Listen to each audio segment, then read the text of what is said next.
Baik dulur Al-Fitar, alhamdulillah, alhamdulillah. Semoga kita semua diberikan oleh Allah keistiqomahan dalam ngaji di Fajar Syiar di setiap pagi. Dulur Al-Fitar, di hari ini hari Sabtu tanggal 20 bulan Agustus 2022, insya Allah kita akan ngaji bersama guru kita, ngaji Katresnan, bersama Bapak Dr. Kiai Haji Ilhamullah Sumarkan MAG. Beliau adalah Ketua Lembaga Dakwah Nahdlatul Ulama Jawa Timur, dosen di Universitas Islam Negeri Sunan Ampel Surabaya, dan Ketua Lembaga Dakwah Khusus Majelis Ulama Indonesia Jawa Timur. Dulur Al-Fitar, Anda nanti boleh bergabung dengan kami di 081 234939390, atau Anda ikuti kajian pada pagi hari ini melalui live Instagram Radio Al-Fitar, atau juga Anda bisa mengikuti melalui aplikasi Radio Al-Fitar di Play Store. Baik, dulur Al-Fitar, beliau hari ini sudah hadir di studio, kita sapa bersama. Assalamualaikum warahmatullahi wabarakatuh, Yai. Waalaikumsalam warahmatullahi wabarakatuh. Alhamdulillah, sehat walafiat ya, ya. Sehat walafiat, alhamdulillah. Mungkin semerambah datang panjenengan kalian keluarga. Amin, amin, amin semuanya. Oke, Yai, mungkin sebelum kita masuk ke ngaji ataupun topik yang kita bahas hari ini, mungkin ada yang perlu disampaikan. Oke, ya tentu kami terus. Ya, ada tambahan-tambahan titipan kapling surga untuk Masjid At-Taqwa, karena memang sampai sekarang belum clear, belum rampung ya. Ya, ada titip 1 juta, titip 2 juta, 5 juta, 10 juta, 50 juta, 100 juta. Ya, alhamdulillah. Ada yang titip wakaf tanah itu untuk wakaf tanah untuk ini, untuk iya, artinya diwakafkan untuk dijual. Hasil penjualan itu sepenuhnya untuk ini juga gitu. Tapi ya karena ukurannya belum terlalu luas, sehingga ya nggak bisa klop dengan itu tanah yang kita bebaskan itu gitu. Sehingga tetap menerima dari siapapun yang berpartisipasi untuk dapat kapling surga itu.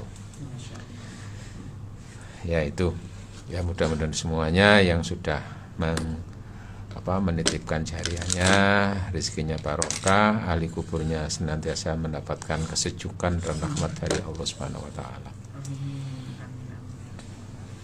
Baik.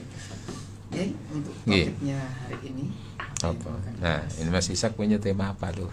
Sekali-kali. Istilah terima tadi gitu ya.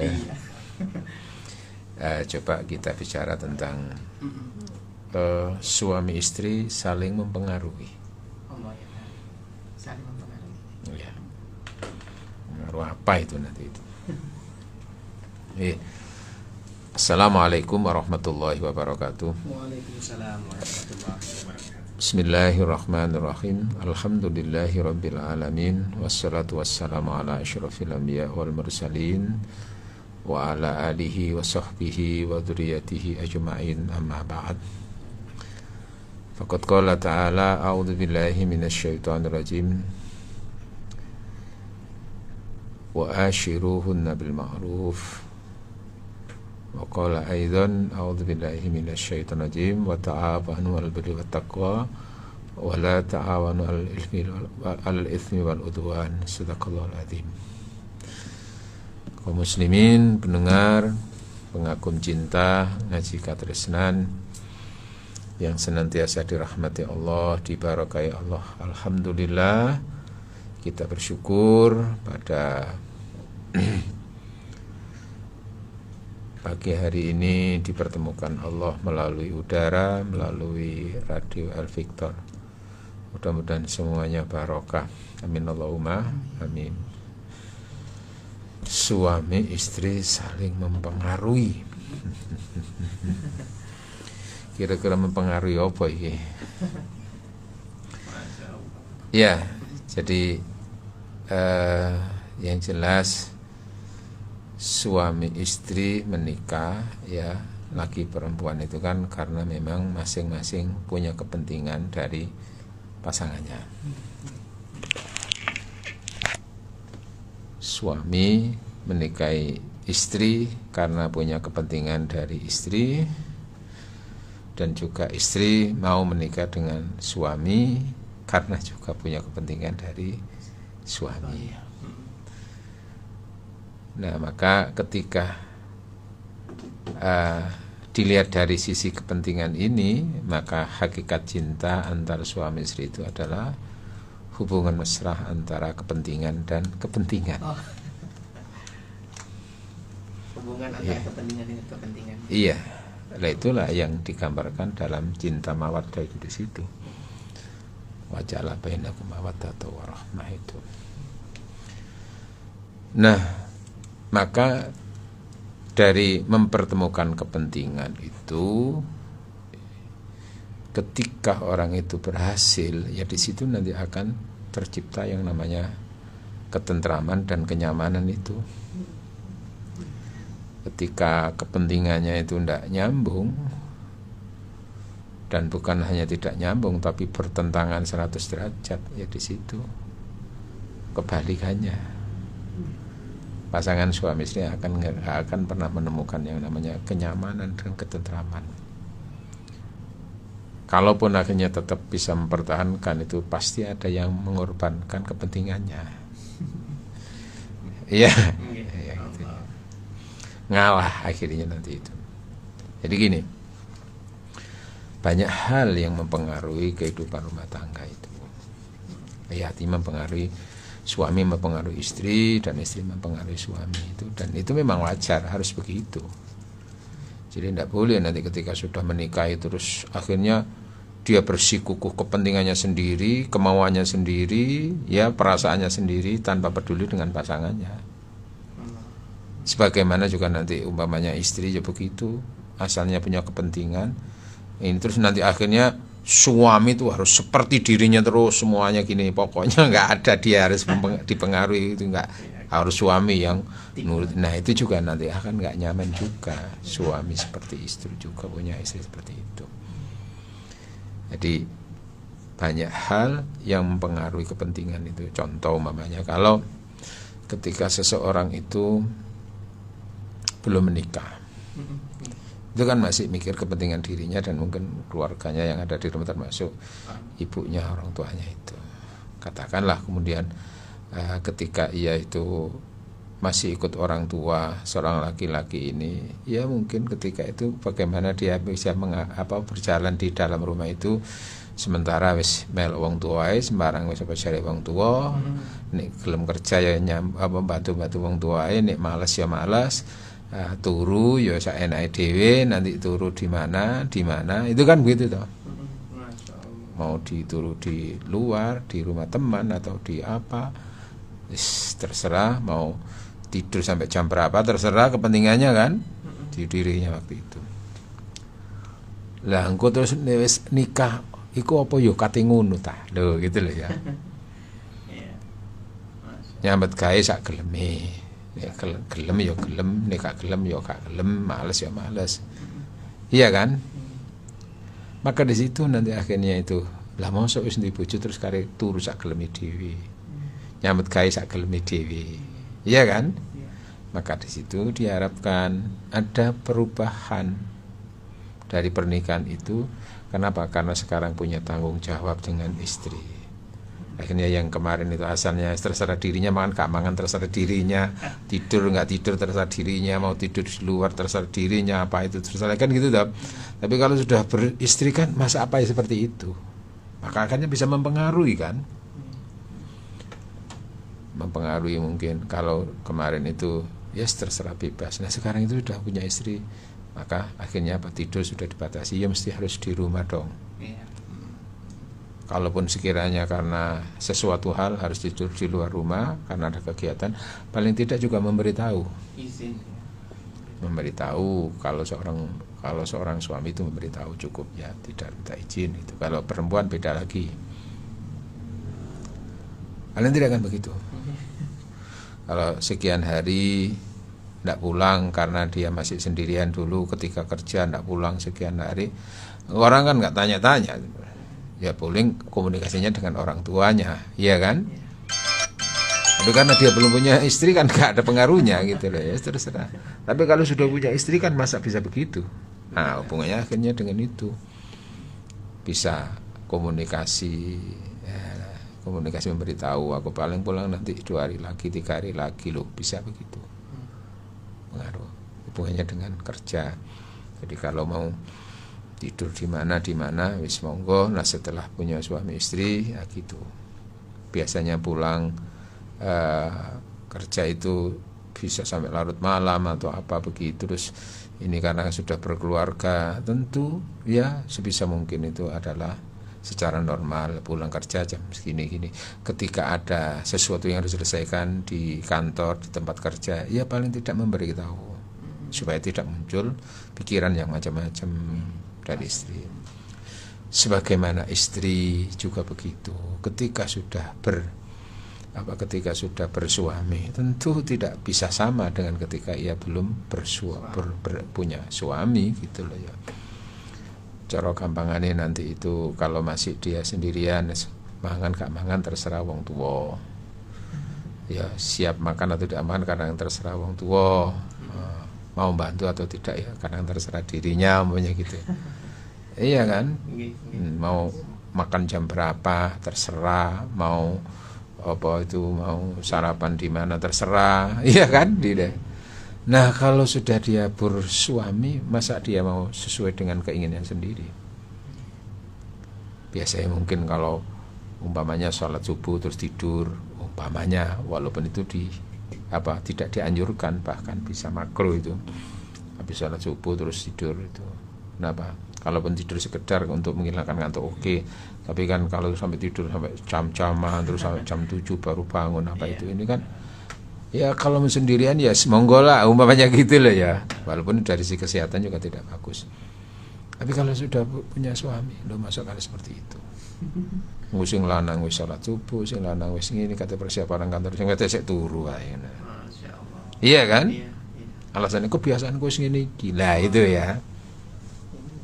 Maka berubah terus mencoba untuk nanti membantu mungkin menyiapkan minuman atau apa, terus persiapan ini karena suami kerja jam 7 nanti kira-kira nanti berangkat terus sarapan opo itu di situ pengaruh kan, ada saling mempengaruhi itu di situ.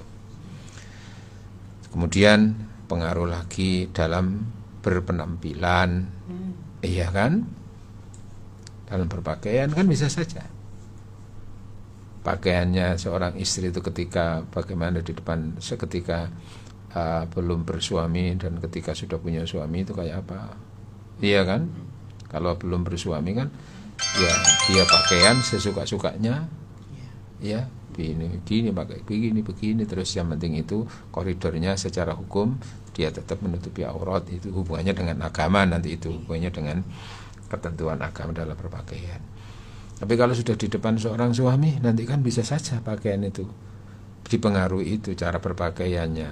Nah, ya kan khairul mar'ati, lalu sebaik-baik wanita itu ketika dipandang suami menyenangkan suaminya. Loh, itu kan bisa dari sisi apa?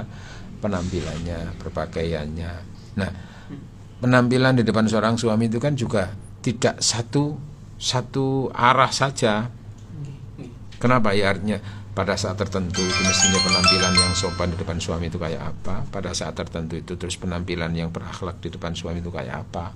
Seperti ketika sedang sendirian berduaan dengan suami, terus saatnya istilahnya itu saat untuk kepentingan biologis antara suami istri, kan ketika itu kan tidak disamakan berpakaian ketika mau sholat dengan apa dengan ketika mau kondangan kalau mau apa itu. Kira-kira yang paling menarik saat itu berpakaian di depan suami itu kayak apa, itu kan mempengaruhi. Jangan karena aku sudah biasa jilbaban, aku sudah biasa begini, aku dengan siapapun akhirnya tetap dengan suami aku tetap harus tidak buka rambut, tidak ini. Nah itu kan berarti nggak bisa. Nah ini kan gitu ya. Akhirnya kan kapan saatnya dia harus menutupi aurat sepenuhnya, kapan dia saatnya membuka aurat sepenuhnya, kan ada pengaruhnya gitu loh. Makanya sampai ada hadis menyatakan khairul mar'ati, sebaik-baik wanita itu adalah idza khalatit thauba li zawji khalat ma'ul haya, ketika dia diperbolehkan untuk membuka auratnya di depan suami, ketika ia membuka pakaian di depan suami, maka ketika itu dia sudah menanggalkan rasa malunya. Ketika sudah di depan suami itu nggak usah isin-isin loh, gitu loh ya. Iya. Paham ya? Iya. Pengaruh. Sebagaimana seorang suami itu pakaian kayak apa, ya. Kalau kemarin-kemarin sebelum punya istri itu, ya mungkin dia sesukanya pakai apa, gini. Nah ketika sudah ada istri, mungkin istri yang memperhatikan, Mas pakaian sama niku sing ini loh, cocok ini kan gitu toh. Api sampai niku iki. Mungkin wanita dari sisi rasa, dari sisi itu, oh iki pakaiannya sama niku ini gak cocok Mas, iki kurang matching, kurang ini. Itu bisa saja mempengaruhi itu. Iya kan? Nah, terus mungkin juga si istri itu kalau ketika mau tidur, suami itu pakaiannya terserah dia mau pakai celana, pakai apa terus. Nah ketika sudah dengan istri mungkin beda lagi. Apa yang paling membuat seorang istri itu menarik dengan suaminya ketika dia sudah berduaan itu? Ya perlu kalau sekiranya bertanya, "Sampeyan senengane apa, Dik? Aku nek kate turu karo sampean aku gaya apa, pakaian apa? Aku senengane sarungan ae Mas." Ngono. Bisa saja kan begitu toh. Apa sarung itu wis enak, gak repot-repot, praktis. Iso ge ngemuli aku barang lho, ngono umpamane ngene lho ya. Paham ya? Iya. Tadi mempengaruhi itu. Dan itu semuanya dalam batas koridor syariah, masih bagian daripada akhlak. Maka Allah menyatakan di surat An-Nisa ayat 19 itu, a'udzubillahi minasyaitonirrajim wa asyiruna bil ma'ruf. Perlakukanlah dengan ma'ruf. Pergaulilah dengan ma'ruf itu artinya ma'ruf secara hukum kayak apa, akhlak kayak apa. Akhlak di depan orang lain dengan akhlak di depan seorang suami istri itu kan juga bisa beda nanti itu. Kenapa? Karena komunikasi antar suami istri itu kan ada satu sisi komunikasi kemanusiaan, tapi ada komunikasi sebagai seorang istri dan pasangan hidup, komunikasi biologis. Nah dalam komunikasi biologis itu nanti akhlaknya itu antara komunikasi kemanusiaan dengan komunikasi biologis itu kan beda gitu loh ya. Kalau komunikasi kemanusiaan berlaku umum, bagaimana kita berlaku dengan orang lain, bisa juga nanti berlaku dengan suami. Akhlak dengan orang lain bisa juga berlaku. Tapi kalau sudah komunikasi biologis kan sudah beda-beda. Nggak bisa disamakan dengan ketika kita berpenampilan di depan orang lain. Nah gitu, ada pengaruh-pengaruh gitu. Termasuk mungkin pengaruh dalam mengambil keputusan. Iya kan? Masuk ke dalam keputusan juga ya. Iya. Ya bisa saja nanti itu maunya suami itu katakan mengambil keputusan apa gini. Kan bisa juga sana dipengaruhi oleh Mas, ini menurut pandanganku mbok yo aja iku. Iya kan? Iya kan gitu toh.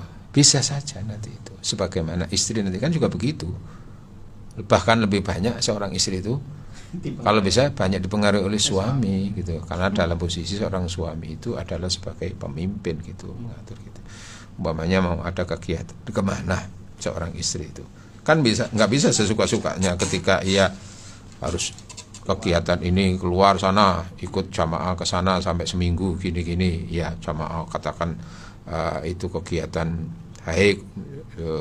ziarah wali 5 wali songo gitu ya, sampai makan waktu sampai 5 hari 6 hari. Ini kan juga hubungannya dengan bagaimana, karena ketika dia sudah bersuami istri. Kalau belum bersuami istri kan ini mau ngomong aja gitu loh. Nggak ada tanggungan gitu ya. Nah ketika sudah bersuami, ketika mau memutuskan ini kan harus minta pertimbangan dengan Mas, aku itu ono rencana kegiatan ziarah wali songo sampai sekian hari Mas. Terus engko yo apa? Hubungannya dengan anak, iya kan? Hubungannya dengan istri. Maka di sini masuk nanti itu pengaruhnya itu. Ya istri memberi pertimbangan, iso kok umpama hanya 1 hari 2 hari ya apa-apa lah deh, kalau sampai 1 minggu ya ojo. Nah, bisa saja kan akhirnya keputusan bisa berubah. Alasannya karena ada kepentingan keluarga begini. Nah ini dia kan begitu. Jadi nah bagaimana akhirnya pengaruh suami kepada istri dan istri kepada suami itu sebatas dalam hal yang mubah, boleh ini boleh kan itu. Tapi kalau bisa itu untuk yang lebih baik lagi dari sisi agama, artinya dengan itu dia akan lebih baik, pahalanya lebih besar begini. Bahkan dalam proses spiritualisasi dalam beribadah itu kan sangat berpengaruh. Juga berpengaruh. Lah ibadah itu kan akhirnya tingkat ibadahnya seseorang itu ketika belum bersuami istri dengan ketika sudah bersuami istri kan sudah beda. Mempengaruhi di situ. Oh, salatnya orang yang sudah punya istri, salatnya orang yang sudah bersuami, 2 rakaat itu bisa mengalahkan salat yang 82 rakaat yang bagi orang yang belum bersuami istri, bagi orang yang lajang. Iya kan? Mempengaruhi nilai. Ketika laki perempuan itu belum bersuami istri komunikasi, iya kan? Komunikasi secara 4 mata katakan begitu. Di tempat-tempat yang sepi. Itu kan dosa loh, cenderung dosa kan? Pasti itu ya. Cenderung maksiat ya. Makanya kan laki perempuan yang tidak bersuami istri itu kan dilarang untuk berduaan bersepian di tempat yang sepi yang tidak ada orang lain itu. Kenapa? Karena dikhawatirkan itu ada provokator lewat. Apa provokatornya itu? Syaitan loh itu kan. Sehingga bisa mempengaruhi, nanti bisa muncul dosa. Tapi kalau sudah bersuami istri berduaan, nah loh gitu loh ya. Kan pengaruh semuanya itu begitu. Saling mempengaruhi semuanya itu. Nah, maka bagaimana keterpengaruhan antar suami istri itu adalah keterpengaruhan untuk sesuatu yang tingkatannya mubah, boleh-boleh saja. Ya contoh umpamanya gitu. Sing lanang, "Dik, aku tak melok anu ya lomba iki ngono." Sing wedok ya ngono. "Aku mau 17 Agustus sampe melok lomba ngene ya apa Mas?" Ngono. "Apa?" "Lomba, aku tak lomba makan kerupuk." Umpamane. Ya itu sesuatu yang mubah-mubah aja kan. Wis gak apa-apa Dik, pokoknya penting pakaiannya ya apik. Iya kan? Iya. Terus nek ono lomba ngene Mas, ya apa iku? Ono kan kadang-kadang itu lomba, ya isinya hiburan, tapi kan cenderung juga kadang-kadang menjurus kepada kemaksiatan. Nah, contoh ono wong lomba itu apa estafet kene wong wedok ono wong 5, terus nggih kelompok dewi-dewi apa ngelomba apa iku ngempit terong. Terus dipindah nona terong kono nang apa pupune sebelah, rumah ning pupune sebelah. Ini kan ada kecenderungan apa? Ada tasabuh dengan persoalan suami istri kan. Itu kan cenderung bisa maksiat niku. Ojo Dik nek model ngono lomba ojo karena apa? Ada unsur apa sesuatu yang tabu, sesuatu yang sangat tidak layak untuk seorang perempuan begitu itu. Termasuk apa iku? Ono balon ditabrakno pasangan suami istri. Walaupun pasangan suami istri tapi di depan umum kan juga nggak layak begitu itu. Syaratnya boleh untuk di apa iku menyala balon. Tadi engko balon itu di depannya yang perempuan ya. Terus nanti di dadanya di tengah-tengahnya itu. Terus nanti ditubruk sing lanang umpamane gitu. Siapa yang lebih dulu ini ya kan? Iya kan? Walaupun itu suami istri lah, ya. Karena di depan orang banyak kan juga nggak layak begitu itu. Apalagi kalau laki perempuan itu bukan suami istri. Loh itu ya. Gitu-gitu itu kan harus juga dipertimbangkan oleh seorang suami itu. Kepada istri dan istri juga begitu. Gimana ya kalau ada seorang laki-laki itu apa ikut sepak bola. Tapi sepak bola syaratnya itu kudu dasteran. Nah, iya. Itu termasuk yang itu termasuk yang tidak diperbolehkan dalam Islam itu karena ya memang itu apa menyerupai terus masuk kadang-kadang karnaval, mulai hamil-hamilan semuanya, karnaval semuanya hamil-hamilan semuanya itu ya gitu-gitu itu kan ada kecenderungan terus mengarah pikiran yang ngeres tadi itu loh. Nah itu akhirnya itu asalnya sesuatu yang boleh-boleh saja tapi bila berdampak seperti itu gitu loh. Nah ini antara suami istri kan juga nanti juga bisa berpengaruh seperti itu. Nah bagaimana tingkatan itu paling mubah, lalu kalau bisa itu pengaruh untuk lebih baik sunnah, bahkan nanti tingkatan pada sesuatu yang menjadi wajib gitu loh ya. Makanya di situ itu akhirnya itu ukuran paling mentok itu adalah dalam hal agama. Sebagai ukurannya. Iya. Karena akhirnya nanti kan kadang-kadang itu karena faktor pasangan suami istri itu kan orang bisa berubah agama. Iya kan? Masya Allah. Nah, bagaimana akhirnya itu perkawinan itu kalau sekiranya itu sampai merubah tingkat akidah dan agama itu, Islamlah yang mempengaruhi gitu loh. Suami yang mempengaruhi, yang syaratnya makanya seorang suami itu harus yang beragama Islam. Itu syaratnya yang utama. Iya. Karena kalau seorang perempuan muslimah itu menikah dengan laki-laki non muslim, apapun agamanya itu haram. Haram. Lahunna hillul lahum wa lahum yahilluna lahum. Sekali-kali bagi wanita itu tidak halal untuk menikah dengan mereka-mereka yang tidak beragama Islam. Sebagaimana mereka juga tidak halal untuk wanita-wanita muslimah.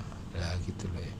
Kalau persoalan yang laki-laki yang muslim sementara perempuan yang non muslim itu diharapkan nanti masih bisa mempengaruhi dengan syarat perempuan itu non muslim itu adalah ahlul kitab. Oh, harus ada syaratnya ahlul kitab. Iya. Itu pun sekarang juga akhirnya sudah dihapus. Kenapa? Karena ahlul kitab sekarang sudah berubah. Karena juga hubungannya dengan mempengaruhi nanti anak-anak. Pastinya. Ya, walaupun saya menikah dengan istri saya yang tidak beragama Islam, aku tetap dalam keadaan berakidah Islam. Aku nggak dipengaruhi agamaku. Iya, mungkin suami mampu, tapi nanti anak. Padahal kewajiban orang tua itu anfusakum wa ahlikum nar, dirimu dan anak-anakmu, keluargamu dari api neraka. Khawatir nanti itu di situ. Loh, disitulah ada batasan. Mentok wis kalau urusan agama itu. Yang juga yang khawatir itu kan ketika mau menikah masuk Islam, terus pada beberapa hari dapat beberapa 1 bulan 2 bulan berubah lagi, nanti mempengaruhi itu nanti kalau masing-masing tidak punya kekuatan tersendiri, kepastian tersendiri dalam hal membentengi iman itu. Kadang-kadang kalau sudah suami merasa butuh tergantung kepada istri, istrinya berubah agama, akidahnya, imannya. Kadang-kadang lalu suami merelakan agamanya, wis kapok aku cekak ceremek sampean aku tak sampean. Loh ya. Atau sebaliknya nanti itu laki-laki yang kembali kepada agamanya yang ikut, terus istrinya ikut-ikutan. Nah, ini yang bahaya itu. Ataupun mungkin bisa juga nanti itu yang laki non muslim, yang Islam tetap, yang perempuan tetap Islam, tetap bersama keluarga. Iya kan, ada yang begitu kan? Ya, saya nggak apa-apa, saya tetap Islam, suami saya non muslim nggak apa-apa. Iya, tapi ini sudah satu sisi bertentangan dengan Al-Quran. Iya kan, nanti mungkin bukan istri tapi juga anak, bagaimana? Juga pengaruh juga. Ada hubungannya dengan sah dan tidak sah kan bukan berdasarkan perasaan pernikahan itu, tapi berdasarkan ketentuan yang sudah pasti. Wanita non muslim, wanita muslimah diharamkan menikah dengan laki-laki non muslim apapun agamanya. Itu loh. Kenapa? Karena ada pengaruh tadi, pengaruh agama, pengaruh apa dan seterusnya itu. Suami istri saling mempengaruhi dalam cinta. Oke? Baik, silakan. Dulu Victor, kita lanjutkan kembali. Ini menarik sekali ya. Pembahasan suami istri saling mempengaruhi dalam cinta. Berhubungan dengan rumah tangga yang pasti. Kita akan lanjutkan namun setelah jeda berikut ini. Jangan kemana-mana, tetap di Fajar Syiar Al-Victor. Baik, Dulur Al-Victor, kita lanjutkan kembali. Sudah ada pertanyaan yang masuk ini ya. Yang pertama dari Ibu Nani ya. Assalamualaikum Ustadz. Waalaikumsalam. Saya Bu Nani dari Medaeng. Ada sepasang kekasih yang ceweknya ini hamil 2 bulan, diperkosa sama ayah tirinya. Tetapi yang laki ini mau menikahi ceweknya dalam keadaan hamil. Nah ini sama ayah tirinya itu sah apa tidak? Sekian, terima kasih. Loh, kalau yang sama ayah tirinya ya jelas-jelas haram toh. Ya, yang dosa itu ayahnya tadi itu. Pagar makan tanaman itu. Mestinya melindungi anaknya. Ya Allah, itu sudah terlalu itu. Ya itu di situ. Jadi berzina itu dosa. Tapi ketika menzinai anak itu lebih dosa lagi, termasuk menzinai anak tiri, karena sudah dia adalah anak daripada istri yang dinikahinya kok. Loh, gitulah ya. Itu kan. Nah, hubungannya dengan laki-laki yang mau menikahi ini gimana? Hamil ini, lalu itu bicara dari sisi hukum menikahi wanita yang hamil di luar nikah. Di luar kandungan apa di luar nikah? Di luar nikah ya. Ya itu. karena istilahnya hamil dulu baru. Nah, dalam hal ini ada beberapa, ini memang perlu dibahas ini. Ada beberapa pendapat kalau menurut mazhab Maliki Hambali itu tidak boleh selama hamil itu. Hambali Ya. Ya hamil artinya hamil di luar nikah tadi loh, bukan hamil karena suaminya yang sah, itu bukan. Kalau sudah karena suami sah ya jelas semuanya sepakat itu tidak boleh. Nah, sementara kalau Hanafi itu, Imam Hanafi itu membolehkan menikah wanita hamil di luar pernikahan tadi, di luar nikah. Cuman syaratnya selama menikah itu tidak boleh berhubungan suami istri, setelah melahirkan baru boleh. Tapi kalau Imam Asy-Syafi'i itu membolehkan untuk menikah wanita hamil yang di luar di luar nikah tadi, termasuk karena diperkosa oleh ayah tirinya tadi itu. Jadi dari tutup ya namanya. Jadi penutup aib ya. Itu ya oleh Imam Syafi'i diperbolehkan. Karena janin sudah ada itu sudah nggak dipengaruhi lagi oleh sperma yang yang masuk ke rahim setelah berhubungan suami istri dengan suami yang ada tadi itu. Tapi kalau Imam Syafi'i ya, boleh dikumpuli atau enggak ya? Boleh. Cuma, boleh. Kalau Imam Hanafi tadi tidak boleh. Tidak, ditunggu sampai melahirkan itu. Tapi kalau Malik Imam Hambali itu tidak membolehkan itu. Tunggu sampai selesai sampai melahirkan baru dinikahi. Lah Imam Syafi'i itu boleh menikahi dan boleh juga untuk berhubungan suami istri. Dan kalau sudah nanti lahirkan juga tidak disyaratkan harus nikah ulang. Nah itu. Enggak. Memperbarui nikah. Enggak itu. Dan itu yang diambil di Indonesia dan itu yang dimasukkan di kompilasi hukum Islam KHI namanya gitu. Ya tinggal laki-laki nanti mau apa tidak mau punya suami yang punya istri yang sudah hamil dulu, dan apalagi itu hamil bukan dari dirinya tapi dari orang lain. Orang lain makan nangkanya, aku kena getahnya, ngene kayak lagu nih sama Mansur ya. Lanjut lagi Yai. Nggih. Assalamualaikum Pak Yai. Mau Bati Tanglet. Ini saya menikah dengan seorang non muslim, cewek ya, non muslim. Dia berjanji dia akan masuk Islam setelah menikah dan saya akan bantu pendidikannya dan terus kebutuhan keluarganya. Tetapi di pertengahan jalan ketika waktu kita mempunyai 2 anak, yang mana anak ini sudah besar, satunya umur 15, satunya umur 7 tahun. Tapi kemudian saya bilang kepada istri saya agar masuk Islam saja, karena kamu kemarinnya bilang ingin masuk Islam selama-lamanya, tetapi dia menolak. Akhirnya saya putuskan, kemudian saya ceraikan. Bagaimana seperti itu ya? Ya sebetulnya masuk Islamnya itu harus sejak sebelum menikah. Karena syarat sah menikahnya itu ya ketika keduanya beragama Islam. Ya dengan ikrar itu. Tadi itu karena hubungannya sudah diputuskan oleh fatwa Majelis Ulama Indonesia bahwa laki-laki muslim itu tidak boleh menikah dengan wanita non muslim, akhirnya apapun agamanya. Kenapa? Karena sekarang sudah bisa berubah alul kitab sulu dengan sekarang itu gitu loh ya. Terus hubungannya juga dengan pengaruh kepada anak juga itu. Nah perkara kalau sudah kadung menikah, dulunya tidak masuk Islam, menikah terus akhirnya ada janji untuk nanti masuk Islam, ternyata enggak, ya sudah sebetulnya pernikahannya enggak sah sebetulnya itu. Oh gitu ya. Walaupun sudah janji gitu ya. Nah janji itu kan harus wujudnya adalah ikrar dulu masuk Islam baru dinikahi kan. Ini kan enggak. Nah itu loh. Janji-janji itu kan hanya janji-janji akhirnya nanti itu. Jadi jenengan ya istighfar sing wae kowe insyaallah ternyata janji tok loh ya kan. Padahal itu janji tok belum sampai tingkatan masuk Islam waktu itu. Kecuali kalau sudah masuk Islam baru nikah. Maka pernikahan itu sudah sah-sah saja gitu. Perkara lalu dapat 15 tahun keluar dari Islam, lalu jenengan putus, oke, memang harus begitu. Ya, dibenarkan berarti untuk menceraikan tadi. Lah iya. Tapi ini kan persoalannya kan gak masuk Islam dulu. Nah itu. Ya memang harus cerai kalau sudah gitu itu. Iya. Masya Allah. Itu loh, makanya itu Jangan semata-mata karena cinta lalu sampai iman itu dikorbankan gitu loh. Ini persoalannya akhirat itu.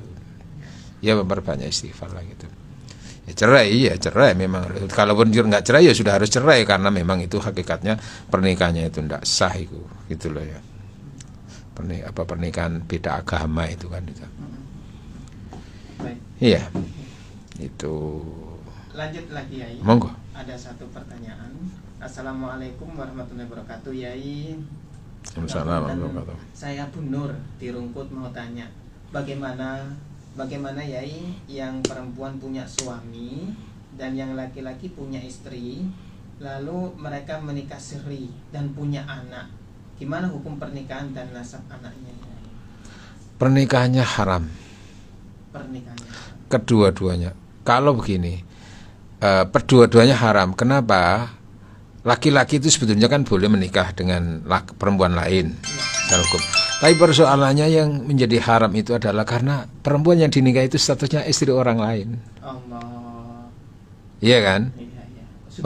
Walaupun laki-laki itu boleh menikah lagi dengan perempuan lain kan. Tapi persoalannya yang dinikahi itu adalah istri yang perempuan yang masih berstatus sebagai istri orang lain.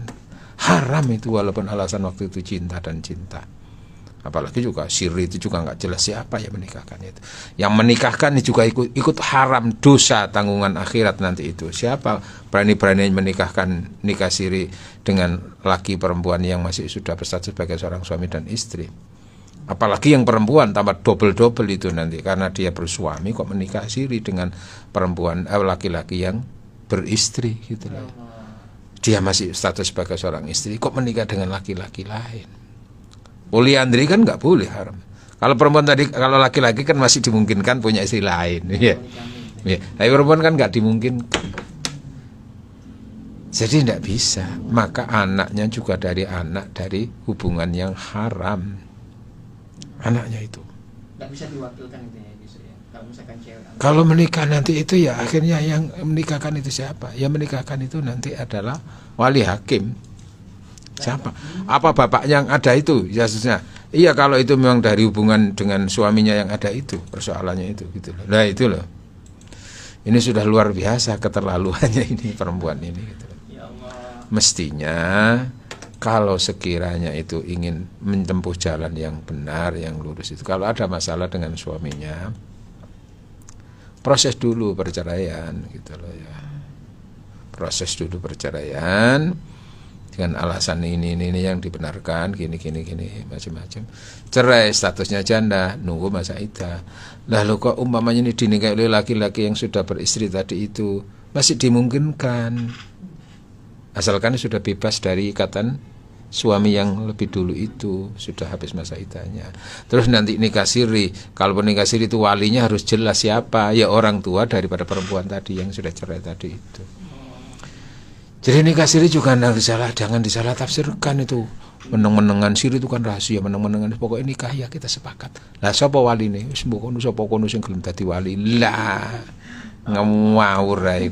Ini loh makanya urusan rumah tangga itu jangan perasaan semata-mata. Harus ilmu, harus hukum yang menjadi kendali itu. Tapi kalau orang sudah dikuasai oleh nafsu, setan yang menguasai, nggak sudah itu namanya gelap mata itu di situ, nggak peduli halal haram kalau seperti itu. Dampaknya luar biasa itu dunia akhirat nanti itu. Itu.